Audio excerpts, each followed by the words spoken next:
DPR RI bersama pemerintah memegang tanggung jawab konstitusional yang besar untuk memastikan bahwa setiap kebijakan negara, baik dalam politik hukum, politik pertahanan, politik pembangunan, maupun politik anggaran, dirumuskan secara cermat dengan mempertimbangkan secara menyeluruh manfaat dan risiko baik jangka pendek maupun jangka panjang.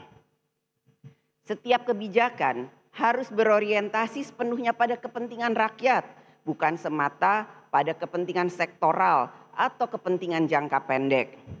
Masa sidang tahun kedua ini merupakan momentum strategis bagi DPR RI dan pemerintah untuk melakukan penguatan arah kebijakan negara secara menyeluruh. Rakyat menaruh harapan besar bahwa di bawah kepemimpinan Presiden Prabowo Subianto, arah kebijakan nasional akan semakin berpihak pada kehidupan rakyat. Dalam mewujudkan harapan tersebut, DPR RI melalui fungsi legislasi, fungsi anggaran, dan fungsi pengawasan akan menjalankan perannya sebagai mitra konstitusional pemerintah dalam mensukseskan pembangunan nasional.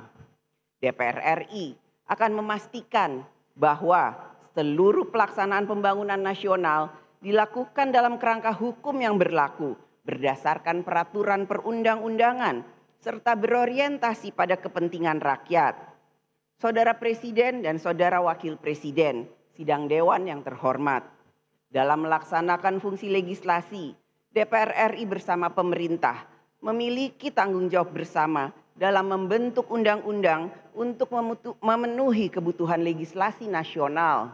Pada kesempatan ini, izinkan kami menyampaikan kinerja pembentukan undang-undang pada tahun pertama keanggotaan DPR RI periode 2024-2029. Hingga saat ini, DPR RI bersama dengan pemerintah telah menyelesaikan pembahasan 14 rancangan undang-undang, yaitu Komisi 1, 1 undang-undang.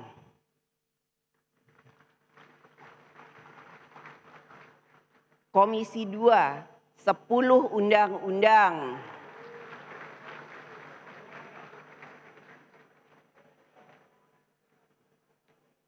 Komisi 6, 1 undang-undang.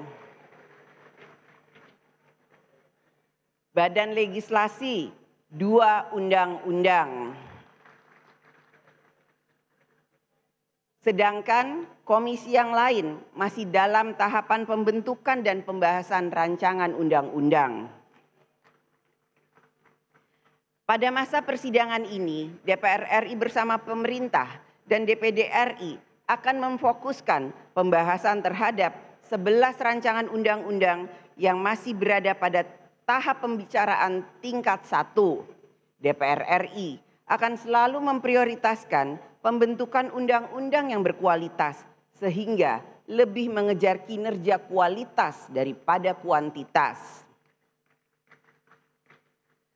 Dalam pembentukan undang-undang, DPR RI dan pemerintah sering berada dalam posisi di tengah-tengah berbagai subjek hukum yang memiliki kepentingan yang berbeda-beda, seperti antara majikan dan pekerja, pengusaha dan konsumen, aparatur dan rakyat, penyedia jasa dan pengguna, serta berbagai relasi sosial lainnya.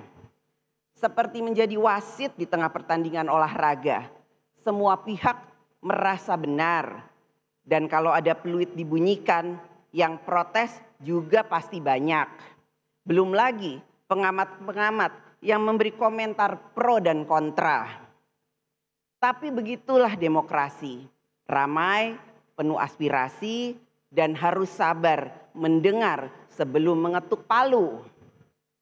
Tanggung jawab utama pembentuk undang-undang adalah bersikap adil dan bijaksana dalam merumuskan norma hukum yang mengatur hubungan-hubungan tersebut. Konstitusi menghendaki agar hukum dapat menjadi instrumen keadilan bagi seluruh warga negara. Untuk itulah, dalam setiap proses pembentukan undang-undang, partisipasi masyarakat yang bermakna atau meaningful participation merupakan syarat yang sangat penting. Partisipasi ini adalah wujud kedaulatan rakyat. Dengan mendengar, menimbang, dan memperhatikan seluruh aspirasi masyarakat, produk hukum yang dihasilkan akan memiliki legitimasi keadilan dan penerimaan publik yang lebih kuat.